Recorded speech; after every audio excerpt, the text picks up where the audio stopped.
पवित्र और सामर्थी नाम में जय मसीह की। मैं आप सबों का आज के इस ऑनलाइन आराधना में स्वागत करती हूँ, विशेषकर उन सभी भाई बहनों का जो हमारे साथ पहली बार इस आराधना में शामिल हुए हैं। आइए इस आराधना की शुरुआत हम प्रार्थना के साथ करेंगे। धन्यवाद प्रभु आज के सुंदर समय के लिए, इस दिन के लिए प्रभु जी, जो आपने ठहराया कि हम आपकी महिमा कर सकते हैं। पिता परमेश्वर, जब हम इस YouTube के माध्यम से हम आपकी आराधना कर रहे हैं पिता, हर एक के घर में, हमारे जीवन में आपकी विशेष आशीष आने पाए। हमें अपने पवित्र आत्मा के सामर्थ्य से भर दीजिए प्रभु, आश्चर्य कर्म से भर दीजिए पिता। हमारे जीवन में, हमारे घर में आज उद्धार और शांति आने वाली हो सके। हमारा गीतों को गाना, वचन में से सुनना, भजन संहिता में से पढ़ना, हर कुछ आपको ग्रहण योग्य होने पाए। हम धन्यवाद देते हैं और धन्यवाद के साथ इस प्रार्थना को मांगते हैं मसीह यीशु के पवित्र और सामर्थी नाम में, आमीन।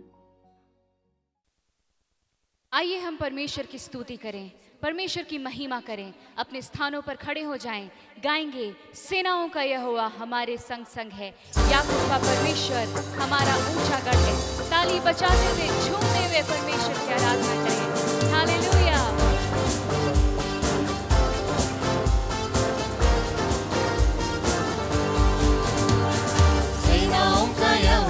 हमारे संग संग है, याकूब का परमेश्वर हमारा ऊंचा गढ़ है।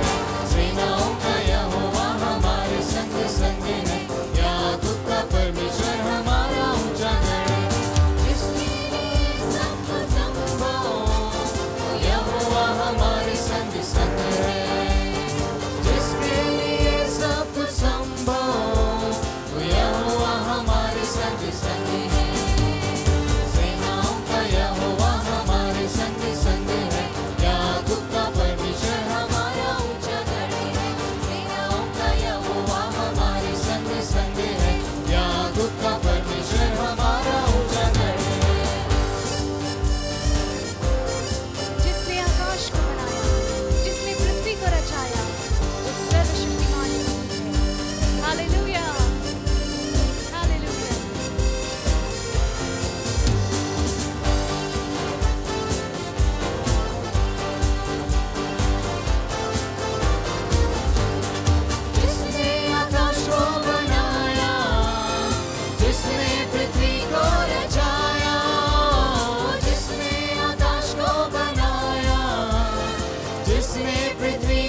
आइए हम मिलकर भजन संहिता अध्याय 32 सैम्स चैप्टर 32 एक साथ मिलकर पढ़ेंगे।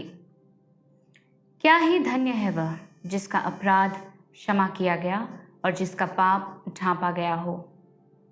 क्या ही धन्य है वह मनुष्य जिसके अधर्म का यहोवा लेखा ना ले और जिसकी आत्मा में कपट ना हो।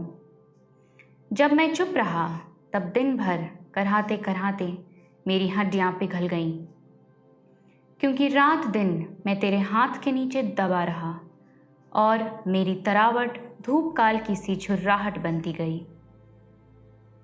जब मैंने अपना पाप तुझ पर प्रकट किया और अपना अधर्म ना छिपाया और कहा मैं यहोवा के सामने अपने अपराधों को मान लूँगा, तब तूने मेरे अधर्म और पाप को क्षमा कर दिया।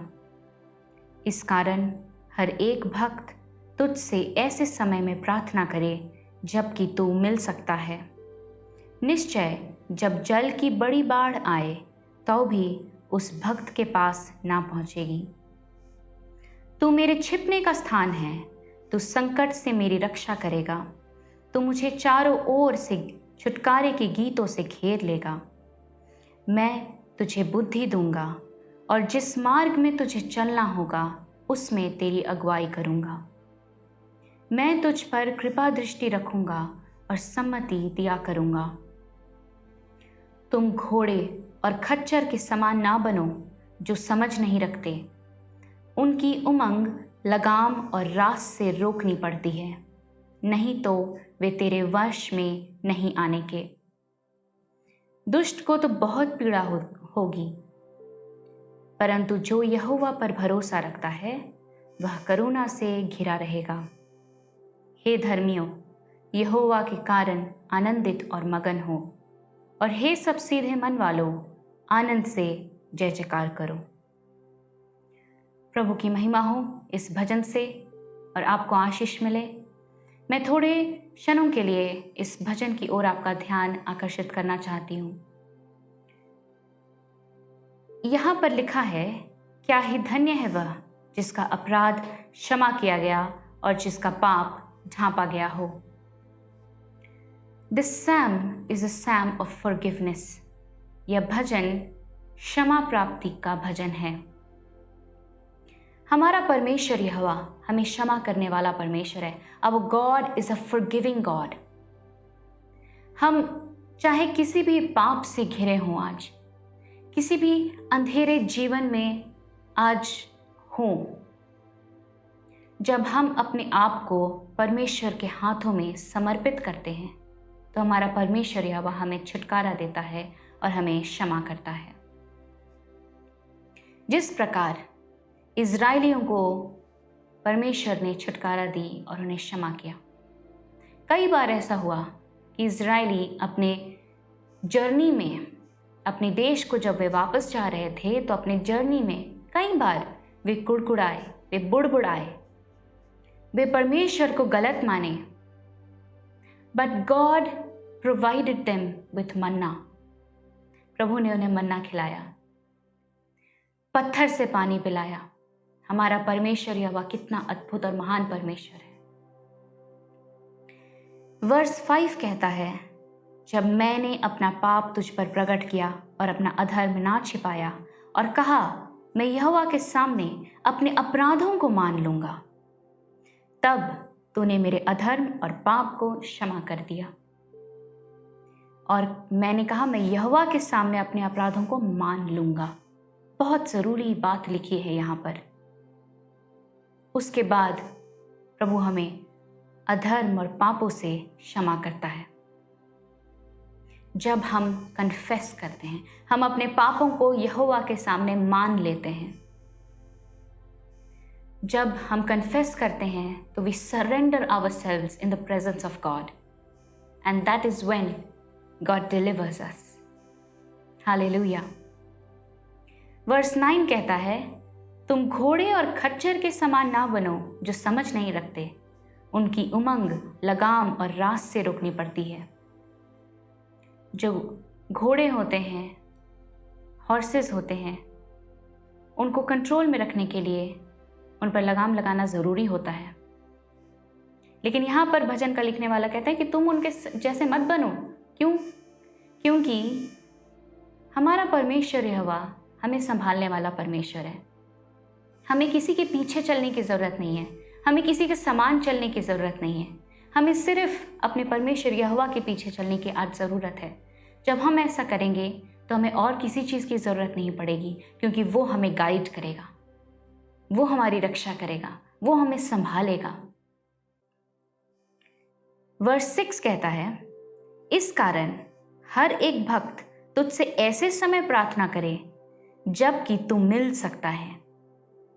निश्चय जब जल की बड़ी बाढ़ आए तो भी उस भक्त के पास ना पहुंचेगी। हमें ऐसे समय प्रार्थना करना है जब प्रभु हमसे बातें कर सके, जब प्रभु हमसे मिल सके। इसके कहने का अर्थ ये है कि जब हम प्रभु के सामने बैठे, जब हम प्रभु के पास आए, तो हमारा मन शुद्ध और पवित्र होना चाहिए। हमारे मन में एक्स्ट्रा थॉट्स घूमने नहीं चाहिए। सब कुछ जब हम परमेश्वर के हाथों में सरेंडर करेंगे, समर्पित करेंगे, उसके बाद उनसे कहेंगे, प्रभु तू मुझे बता अब मुझे क्या करना चाहिए, तब प्रभु हमसे बातें करेगा। उस वक्त प्रभु हमसे बातें करेगा।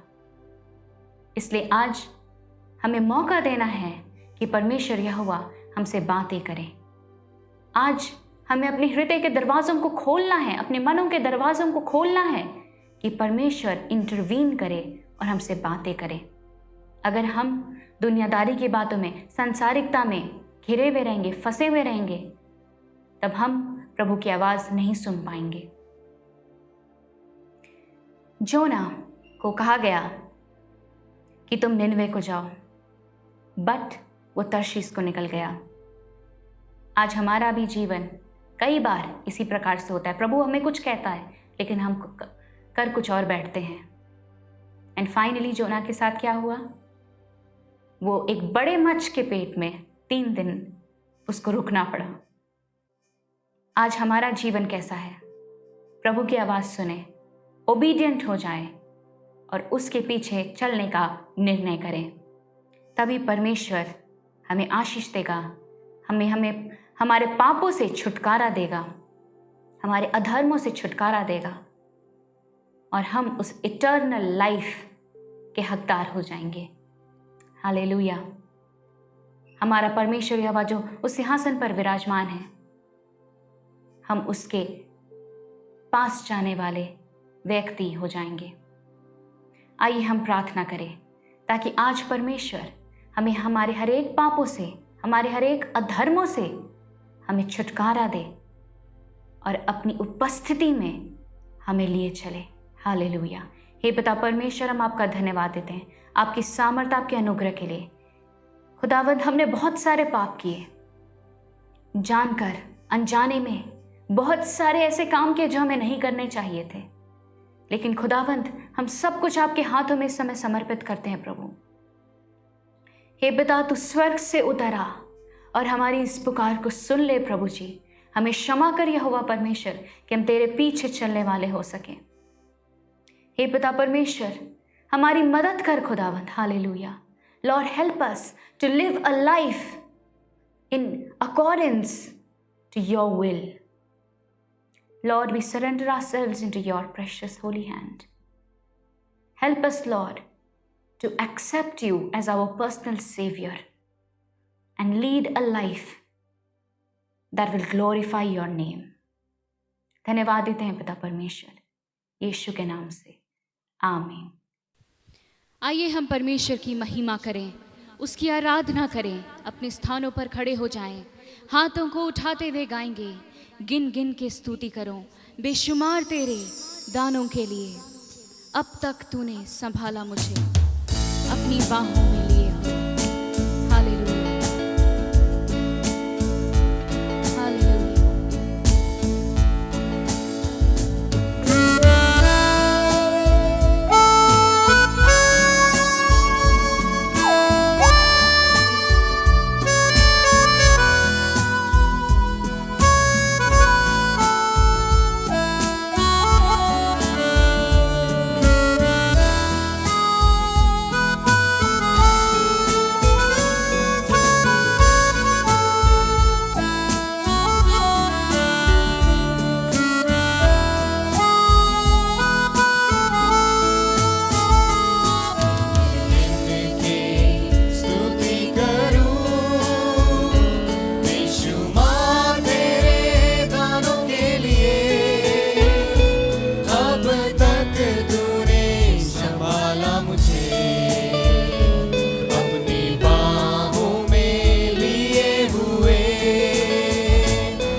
प्रभु यीशु मसीह के अति सामर्थ्य नाम में आप सबों को जय मसीह, प्रेज द लॉर्ड।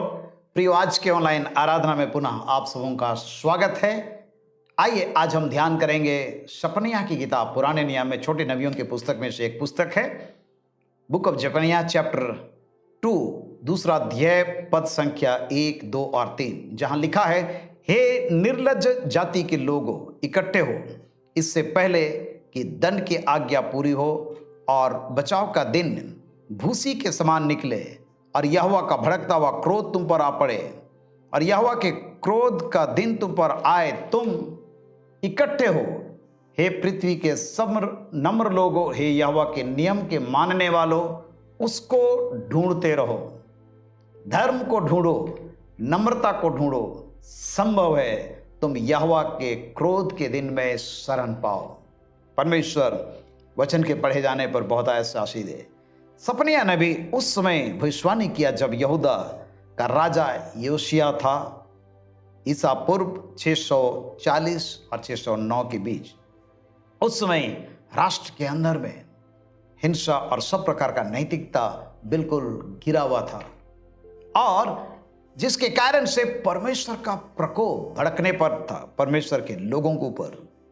सपनिया का अर्थ होता है प्रभु छिपाता है, और सपनिया के द्वारा परमेश्वर लोगों को चेतावनी दे रहा है ताकि लोग मन फिराएं, सुरक्षा का उपाय ढूंढें और यहोवा के क्रोध के दिन शरण पाएं। प्रियो, आज पूरा संसार कठिन दौर से गुजर रहा है। वैश्विक महामारी की मार, अकाल, देश देश में लड़ाई, हिंसा, नैतिक पतन बुरी तरह से है चारों तरफ। और ऐसे समय में परमेश्वर हम में से हर एक को सुरक्षा देना चाहता है, शरण देना चाहता है, बचाना चाहता है। प्यारो, ऐसे समय में हम में से हर एक को बचने के स्थान पर आने की आवश्यकता है। सपनिया 1 अध्याय 14 पद से 18 पद तक में लिखा है, यहोवा का भयानक दिन निकट है, वो बहुत वेग से समीप चला आता है। यहोवा के दिन का शब्द सुन पड़ता है, वहां वीर दुख के मारे चिल्लाता है। वह रोष का दिन होगा, वह संकट और सकेती का दिन, वह उजाड़ और विनाश का दिन, वह अंधेर और घोर अंधकार का दिन, वह बादल और काली घटा का दिन होगा। वह गढ़ वाले नगरों और ऊंचे ऊंचे गुम्मटों के विरुद्ध नरसुंगा फूंकने और ललकारने का दिन होगा। मैं मनुष्यों को संकट में डालूंगा और वे अंधों के समान चलेंगे, क्योंकि उन्होंने यहोवा के विरुद्ध पाप किया है। उनका लहू धूली के समान और उनका मांस विष्ठा के समान फेंक दिया जाएगा। यहोवा के रोज के दिन में ना तो चांदी से उनका बचाव होगा और ना सोने से, ना चांदी से और ना सोने से उनका बचाव होगा, क्योंकि उसके जलन की आग से सारी पृथ्वी भस्म हो जाएगी। वह पृथ्वी के सारे रहने वालों को घबरा करके उसका अंत कर डालेगा। ऐसे भयानक दिन में प्यारो, परमेश्वर सपनिया नबी के द्वारा चेतावनी देता है, एक संदेश देता है। और आज परमेश्वर मेरे और आपके लिए भी संदेश देता है। इस प्रकार की भयंकर परिस्थिति जब चारों तरफ गुजर रही है, संकट और मुसीबत चारों तरफ है, हिंसा, लड़ाई और झगड़े, अहंकार, घमंड, डाह, ईर्ष्या सब तरफ है, नैतिक पतन बिल्कुल होता जा रहा। ऐसे समय में परमेश्वर हम में से हर एक को बचाना चाहता है, रक्षा करना चाहता है। कैसे ये संभव होगा हमारे जीवन और आपके जीवन के लिए? यहां पर हमने तीसरे पद में पढ़ा, हे पृथ्वी के सब नम्र लोगों, हे यहोवा के नियम के मानने वालों। एक तरफ हैं कुछ लोग जो नम्रता के साथ जीवन जी रहे हैं और यहोवा के नियम को मानने वाले हैं। परमेश्वर कहता है, यहोवा के नियम के मानने वालों, उसको ढूंढते रहो, अर्थात परमेश्वर यहोवा को ढूंढते रहो। आज जब विपरीत परिस्थिति हमारे जीवन के लिए, मेरे और आपके जीवन के लिए भी बहुत जरूरी है कि ऐसे कठिन समय में हम परमेश्वर को ढूंढें। परमेश्वर का धन्यवाद कि वो हमको ढूंढने और बचाने आया। परंतु आज हमारा भी प्रयास होना चाहिए। आमोस नबी की किताब 5 अध्याय और उसका 4, 5 और 6 पद में लिखा है, यहोवा इस्राएल के घराने से यूं कहता है, मेरी खोज में लगो तब जीवित रहोगे, बेतेल की खोज में ना लगो, ना गिलगाल में प्रवेश करो और ना बेरसेवा को जाओ, क्योंकि गिलगाल निश्चय बंधुआई में जाएगा और बेतेल सूना पड़ेगा। अर्थात इस संसार के भौतिक संसाधनों से हमारा बचाइश नहीं है, सोना चांदी से हमारा बचाइश नहीं है। कई बार हम उत्तम जगहों में जाना पसंद करते हैं, वहां भी हमारी बचाइश नहीं है। प्यारो, बचने का उपाय सिर्फ और सिर्फ परमेश्वर के पास में है, और इसलिए वो कहता है कि मेरी खोज में रहो। और उन सारे जगहों में जाने से तुम्हें किसी प्रकार का छुटकारा और शरण मिलने वाला नहीं है, परंतु परमेश्वर के शरण में जाओगे, शरण स्थान मिलेगा। भजन संहिता 140 3 और 4 पद में लिखा है, तुम प्रधानों पर भरोसा ना रखना और ना किसी आदमी पर, क्योंकि उनमें उद्धार करने की शक्ति भी नहीं है। उसका भी प्राण निकलेगा, वो भी मिट्टी में मिल जाएगा, उसी दिन उसकी सारी कल्पनाएं नष्ट हो जाएंगी। क्या ही धन्य वो जिसका सहायक याकूब का परमेश्वर है और जिसका भरोसा अपने परमेश्वर यहोवा पर है। प्यारो, परमेश्वर हमें से हर एक को सुरक्षा देना चाहता है, बचाना चाहता है। इसलिए आइए आज हम निर्णय लें कि हम परमेश्वर की खोज में लगातार बने रहें। भजन संहिता 20 पद संख्या 7 में लिखा है, किसी को रथों का और किसी को घोड़ों का भरोसा है, परंतु हम तो अपने परमेश्वर यहोवा ही का नाम लेंगे। परमेश्वर यहोवा ही का नाम लेंगे, क्योंकि उसी में हमारे जीवन की रक्षा सुरक्षा है। यशायाह नबी की किताब उसका 40 अध्याय पद संख्या 31 में लिखा है, परंतु जो यहोवा की बाट जोते हैं वे नया बल प्राप्त करते जाएंगे, वे उकाबों के समान उड़ेंगे, वे दौड़ेंगे और श्रमित नहीं होंगे, चलेंगे और थकित नहीं होंगे। परमेश्वर की ओर जब हम दृष्टि लगाएंगे, जिन्होंने उसकी ओर दृष्टि की उन्होंने ज्योति पाई और उनका मुख कभी काला नहीं होने पाया। प्यारो, भजन संहिता 34 में लिखा है। और आज वही परमेश्वर हमें से हर एक को सुरक्षा देना चाहता है, शरण देना चाहता है। पहला इतिहास 16 अध्याय 11 पद में लिखा है, यहोवा और उसकी सामर्थ की खोज करो और उसके दर्शन के लिए लगातार खोज करो। हम में से हर एक को आज लगातार उसके दर्शन की खोज में लगे रहने की आवश्यकता है। भजन संहिता 70 और उसका 4 पद में लिखा है, जितने तुझे ढूंढते हैं वे सब तेरे कारण हर्षित और आनंदित हों, और जो तेरा उद्धार चाहते हुए निरंतर कहते रहे, परमेश्वर की बड़ाई हो। हमारे जीवन में हर्ष और आनंद की भरपूरी आएगी जब हम उस परमेश्वर को ढूंढें। प्यारो, परमेश्वर कहता है कि हमारे लिए शरण स्थान वो ठहरेगा जब हम उस महान परमेश्वर को ढूंढते रहे, और जब ढूंढेंगे हमको मिलेगा, क्योंकि ढूंढने से मिलता है। दूसरी बात हम देखते हैं यहां पर, धर्म को ढूंढो, सीक हिज राइचियसनेस। हमारे जीवन में हमें से हर एक को बहुत जरूरी है कि हम उसकी धार्मिकता की खोज में लगे रहें।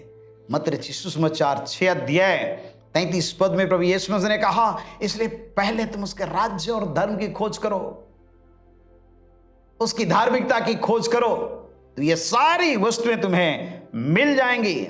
प्यारो, पौलुस प्रेरित अपने जीवन में एक बहुत बड़ा निर्णय लिया। इस संसार में जब जीवन जी रहा था, वो सेवा कर रहा था।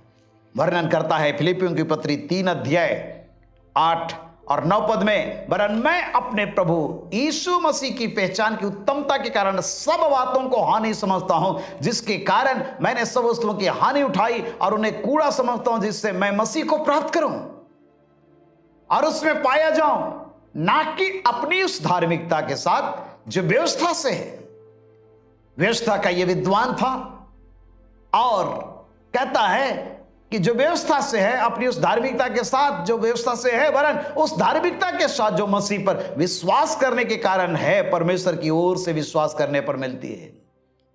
उस धार्मिकता को खोज करने की आवश्यकता है। यशायाह 64 अध्याय पद संख्या 6 पद में लिखा है, हम तो सबके सब अशुद्ध मनुष्य के से हैं, हमारे धर्म के काम सबके सब मैले चित्रों के समान है।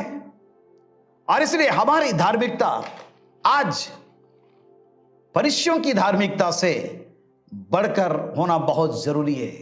मत्ती 5 अध्याय पद संख्या 20 में प्रभु यीशु मसीह पहाड़ी उपदेश देते समय यहां पर व्यवस्था की शिक्षा और कई महत्वपूर्ण शिक्षा को कहा और कहा, मैं तुमसे कहता हूं कि यदि तुम्हारी धार्मिकता शास्त्रियों और फरिश्तियों की धार्मिकता से बढ़कर नहीं होगा तो तुम स्वर्ग के राज्य में कभी भी प्रवेश नहीं करने पाओगे।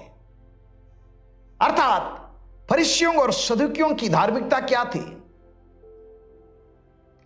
क्या धार्मिकता थी उनकी? यहां पर हम देखते हैं किस प्रकार से प्रभु यीशु मसीह उन फरिश्तियों को, शास्त्रियों को कहा और अपने पीछे आने वालों को कहा। पूर्व काल में कहा गया था आंख के बदले आंख और दांत के बदले दांत, परंतु यीशु मसीह की धार्मिकता क्या है? प्रतिशोध के संबंध में मत्ती 5 अध्याय और उसका 39 पद में प्रभु यीशु मसीह ने कहा, परंतु मैं तुमसे कहता हूं कि बुरे का सामना ना करना, परंतु जो कोई तेरी दाहिनी गाल पे थप्पड़ मारे उसकी ओर दूसरा भी फेर दे। यदि कोई तुझ पर नालिश करे, तेरा कुर्ता लेना चाहे, उससे दोहर भी लेने दे। जो कोई तुझे कोष भर बेगार में ले जाए, उसके साथ 2 कोष चला जा।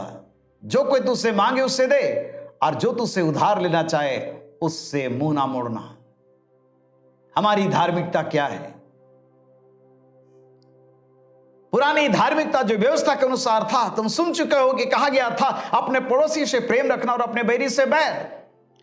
परंतु प्रभु यीशु मसीह जो धार्मिकता देना चाहता हूं, कहता है मैं तुमसे कहता हूं कि अपने बैरियों से प्रेम रखो और अपने सताने वालों के लिए प्रार्थना करो, जिससे तुम अपने स्वर्गीय पिता की संतान ठहरोगे, क्योंकि वह भले और बुरे दोनों पर अपना सूर्य उदय करता, धर्म अधर्म दोनों पर में बरसाता है। क्योंकि यदि तुम अपने प्रेम रखने वालों ही से प्रेम रखते हो तो क्या फल होगा? क्या महसूल लेने वाले ऐसा नहीं करते हैं? और इसलिए हमारी जो धार्मिकता है आज शास्त्रियों और फरिश्तियों की धार्मिकता से बढ़कर होना चाहिए। पूर्व काल में कहा गया था व्यभिचार ना करना, परंतु प्रभु यीशु मसीह ने कहा मैं तुमसे कहता हूं जो कि किसी स्त्री पर कुदृष्टि डाले तो वह उससे अपने मन में उससे व्यभिचार कर चुका है। सो शास्त्रियों और फरिश्तियों का जो व्यवस्था था, उनकी जो धार्मिकता थी वो बिल्कुल अलग थी।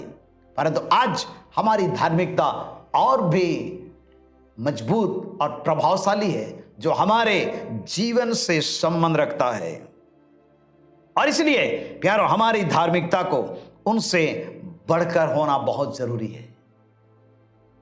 पूर्व काल में कहा गया था हत्या नहीं करना, और जो कोई हत्या करेगा वो कचहरी में दंड के योग्य होगा।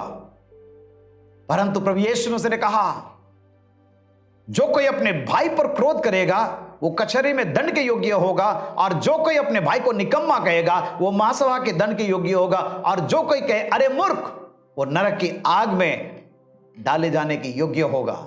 और इसलिए हमारे जुबान, हमारे सोच विचार, इसमें मसीह की उस धार्मिकता को आज दिखाई देना चाहिए, और उसी धार्मिकता की खोज में हमको लगने की आवश्यकता है। और यह हमारे व्यवहारिक जीवन से संबंध रखता है। जितना अधिक हम प्रभु के वचन में गहराई से हम जाएंगे और प्रभु के हाथों में अपने जीवन को समर्पण करेंगे, हमारे व्यवहारिक जीवन में जो परिस्थिति है हम उसमें और अधिक अपने आप को प्रभु के हाथ में समर्पण करके चलेंगे। प्यारो, मसीह की धार्मिकता हमारे जीवन में प्रभावशाली होगी, और आज उसी धार्मिकता को हमें ढूंढने की आवश्यकता है। परमेश्वर को हमें ढूंढने की आवश्यकता है, धार्मिकता को हमें ढूंढने की आवश्यकता है। और तीसरी बात हम देखते हैं यहां पर सपनिया 2 अध्याय 3 पद में, नम्रता को ढूंढो। हमारा जीवन आज नम्रता को ढूंढने वाला होना बहुत जरूरी है, जो हमारे जीवन से संबंध रखता है। कई बार हम कहते हैं परंतु करते नहीं हैं। हमारे जीवन में बहुत सारी चीजें व्यवहारिक नहीं है। नीति वचन और उसका 22 अध्याय पद संख्या 4 में लिखा है, नम्रता और यहोवा के भय मानने का फल धन, महिमा और जीवन होता है। दूसरा इतिहास में हम पढ़ते हैं परमेश्वर का वचन इस प्रकार से कहता है 7 अध्याय 14 पद में, तब यदि मेरी प्रजा के लोग जो मेरे कहलाते हैं दीन होकर के प्रार्थना करें और मेरे दर्शन के खोजी होकर अपनी बुरी चाल से फिरे तो मैं स्वर्ग में से सुनकर उनका पाप क्षमा करूंगा और उनके देश को मैं ज्यों का त्यों कर दूंगा। प्यारो, प्रार्थना में जब हम आते हैं नम्रता और दीनता बहुत जरूरी है। नम्र और दीन होकर के जब हम परमेश्वर के सन्मुख में आवेंगे, निश्चित रूप से परमेश्वर हमारे जीवन को सुरक्षा देगा, वो हमें बचाना आरंभ करेगा। पौलुस प्रेरित के जीवन में हम देखते हैं 2 कोरिन्थ 11 अध्याय पद संख्या 30, यहां पर पौलुस कहता है, यदि घमंड करना अवश्य है तो मैं अपनी निर्बलता की बातों पर घमंड करूंगा। दिव्य दर्शन देखने वाला, आत्मा से भरा हुआ व्यक्ति, सुसमाचार प्रचार करने वाला व्यक्ति, कलीसिया स्थापित करने वाला व्यक्ति और सेवकों को तैयार करने वाला व्यक्ति, स्वपालित जीवन जीने वाला व्यक्ति आज जब दुख और मुसीबत की वादियों से होकर के गुजर रहा है, झूठे प्रेतों से उसका मुकाबला हो रहा है और अलग अलग परिस्थितियों से जब होकर के गुजर रहा है, यार वो घमंड नहीं करता है, परंतु कहता है कि मैं कितना निर्बल हूं। एक्सेप्ट करता, स्वीकार करता है कि मैं निर्बल व्यक्ति हूं, मैं कमजोर हूं। पौलुस प्रेरित अपनी दुर्बलता, अपनी कमजोरी को जानता था, आज इसके कारण से वो कहता है कि यदि मुझको घमंड करना होगा तो मैं अपनी निर्बलता को छोड़ और किसी बात के लिए घमंड नहीं कर सकता हूं। पहला पत्रस 3 अध्याय और 8 पद में लिखा है, सबके सब एक मन और कृपामय और भाईचारे की प्रीति रखने वाले और करुणामय और नम्र बनो। बी हम्बल, बुराई के बदले बुराई मत करो और ना गाली के बदले गाली दो, पर इसके विपरीत आशीष ही दो, क्योंकि तुम आशीष के वारिस होने के लिए बुलाए गए हो। क्योंकि जो कोई जीवन की इच्छा रखता है, अच्छे दिन को देखना चाहता है, वह अपनी जीभ को बुराई से और अपने होठों को छल की बातों करने से वो रोके रहता है। वो बुराई का साथ छोड़े, भलाई करे, मेल मिलाप को ढूंढे और उसके यत्न में रहे। प्रभु की आंखें धर्मियों पर लगी रहती है और उसके कान उनकी विनती की ओर लगे रहते हैं, परंतु प्रभु बुराई करने वालों के विमुख रहता है। प्यारो, परमेश्वर मुझको आपको नम्रता की आत्मा, दीनता की आत्मा देने पाए, ताकि हमारा आप इस संसार में व्यवहारिक रूप में जीवन जीने पाए। प्रभु यीशु मसीह बहुत बड़ा उदाहरण है। पौलुस प्रेरित फिलिपियों की पत्री 2 अध्याय में वर्णन किया किस प्रकार से प्रभु यीशु मसीह इस संसार में जब सेवा कर रहा था, जीवन जी रहा था, और ऐसे समय में पौलुस प्रेरित इस प्रकार से कहता है, विरोध या झूठी बड़ाई के लिए कुछ भी काम मत करो, पर दीनता से एक दूसरे को अपने से अच्छा समझो। हर एक अपने ही हित की नहीं वरन दूसरों के हित की भी चिंता करे। और तब आगे कहता है, जैसा मसीह यीशु का स्वभाव था वैसा ही तुम्हारा भी स्वभाव हो। जिसने परमेश्वर के स्वरूप में होकर भी परमेश्वर के तुल्य होने को अपने वश में रखने की वस्तु नहीं समझा, वरन अपने आप को ऐसा शून्य कर दिया और दास का स्वरूप धारण किया और मनुष्य की समानता में हो गया और मनुष्य के रूप में प्रकट होकर अपने आप को दीन किया और यहां तक आज्ञाकारी रहा कि मृत्यु, हाँ क्रूस की मृत्यु भी सहली। दीनता, नम्रता, एक व्यक्ति को जो निरपराध था, कोई अपराध में उसके जीवन में कोई पाप नहीं थे, परंतु क्रूस की मृत्यु सहने के लिए आगे ले गया। और जब क्रूस की मृत्यु सहली, जिसके कारण से परमेश्वर ने उसको अति महान किया, वो नाम दिया जो सब नामों में श्रेष्ठ है, कि जो स्वर्ग में और पृथ्वी पर और पृथ्वी के नीचे हैं सब यीशु के नाम पर घुटना टेके। प्यारो, परमेश्वर ऐसा जीवन देना चाहता है। याकूब 4:6 में लिखा है, परमेश्वर अभिमानियों का विरोध करता परंतु दीनों पर वो अनुग्रह करता है। आज हम और आप किस प्रकार का जीवन जी रहे हैं? परमेश्वर क्रोध के दिन में हमको सुरक्षा देना चाहता है। जब हम उस परमेश्वर को ढूंढें, जब हम उसकी धार्मिकता को ढूंढेंगे, जब हम उसकी नम्रता को ढूंढेंगे, निश्चित रूप से परमेश्वर हमें से हर एक को संभालेगा। संकट और मुसीबत संसार में आएगी, परंतु परमेश्वर हमारी ओर से हमारा रक्षक होकर के ठहरेगा। स्मरण दिलाना चाहता हूं, गिनती की किताब 12 अध्याय मूसा की श्रेष्ठता का प्रमाण यहां पर हम देखते हैं। मूसा एक कुशी स्त्री के साथ विवाह कर लिया, इसलिए मरियम और हारून उसकी उस विवाहित कुशी स्त्री के कारण उसकी निंदा करने लगे। उन्होंने कहा, क्या यहोवा ने केवल मूसा ही के साथ बातें की? क्या उसने हमसे भी बातें नहीं की? उनकी यह बात यहोवा ने सुनी। भाई है, भाई के गलती को बताना उनका फर्ज था, परंतु जिस प्रकार से वे लोग मूसा के आत्मिक जीवन के ऊपर में हमला कर रहे हैं, वो उनके लिए आगे चल करके बहुत महंगा पड़ा। हारून और मरियम कहने लगे, केवल परमेश्वर मूसा से बातचीत करता है क्या? क्या वो हमसे बातचीत नहीं करता है? लेकिन मूसा इन बातों को जब सुना, देखा पृथ्वी भर के रहने वाले सब मनुष्यों से अधिक नम्र स्वभाव वाला व्यक्ति था, और इसलिए यहोवा ने एकाएक मूसा और हारून और मरियम से कहा, तुम तीनों मिलापले तंबू के पास से निकल जाओ। तब वे तीनों निकल गए। तब यहोवा ने बादल के खंभे में उतरकर तंबू के द्वार पर खड़ा होकर हारून और मरियम को बुलाया, अतः वे दोनों उसके पास निकल आए। तब यहोवा ने कहा, मेरी बातें सुनो, यदि तुम में कोई नबी हो तो उस पर मैं प्रकट करूंगा, यहोवा दर्शन के द्वारा अपने आप को प्रकट करूंगा या स्वप्न में उससे बातें करूंगा। परंतु मेरा दास मूसा ऐसा नहीं है, वो तो मेरे सब घरानों में विश्वास योग्य है।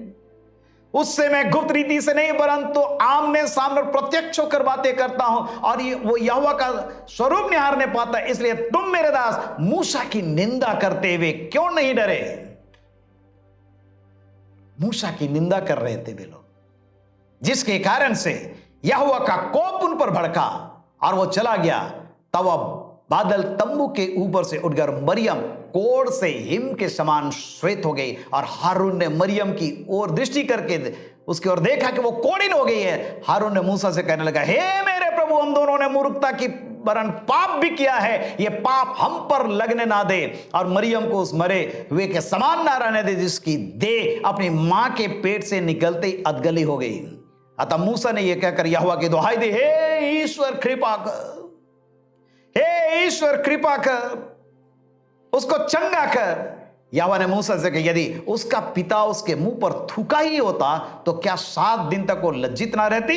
इसलिए वो 7 दिन तक छावनी से बाहर बंद रहे, उसके बाद वो फिर भीतर आने पा। अतः मरियम 7 दिन तक छावनी से बाहर बंद रही, और जब तक मरियम फिर आने ना पाई तब तक लोगों ने प्रस्थान नहीं किया। लोग एक जगह पर अटक गए थे।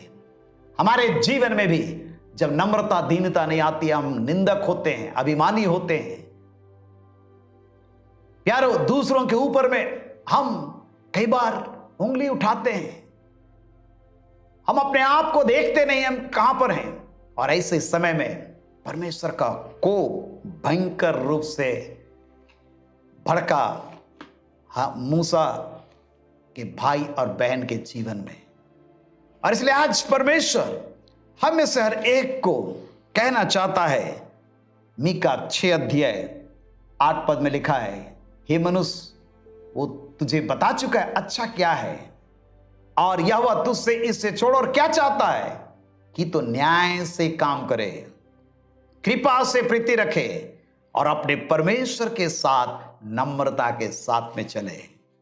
प्यारो, आज जब भयंकर परिस्थिति चारों तरफ हम देखते हैं, संकट और मुसीबत, परेशानी, कई बार ऐसा लगता है परमेश्वर बहुत क्रोधित हो गया है।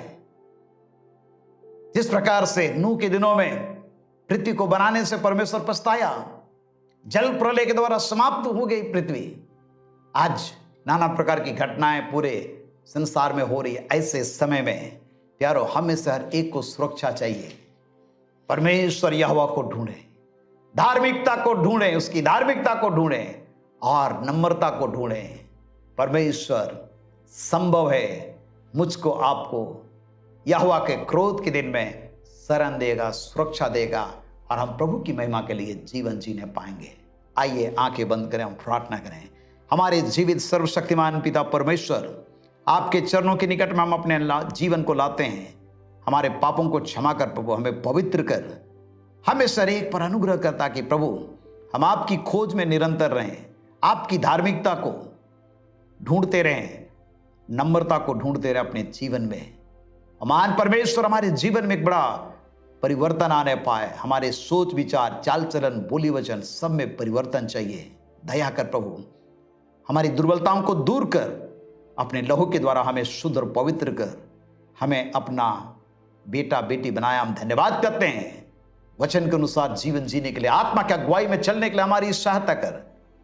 जो बीमार है प्रभु, उनको चंगाई दे। सब प्रकार की दुर्बलता, बीमारी यीशु के नाम में दूर होने पाए। चंगा करने के लिए अपनी महिमा में हाथ को बढ़ा। तेरा धन्यवाद करते, हमारी प्रार्थना सुनने के लिए मांगते इस प्रार्थना को अपने उद्धारकर्ता प्रभु यीशु मसीह नासरी के नाम में, आमीन।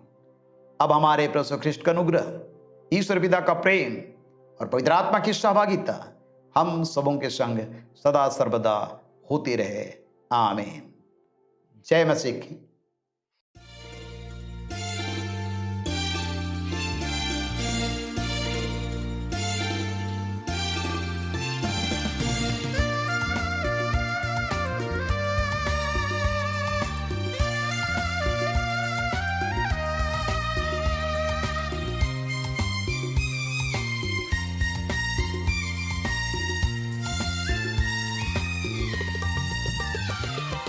आओ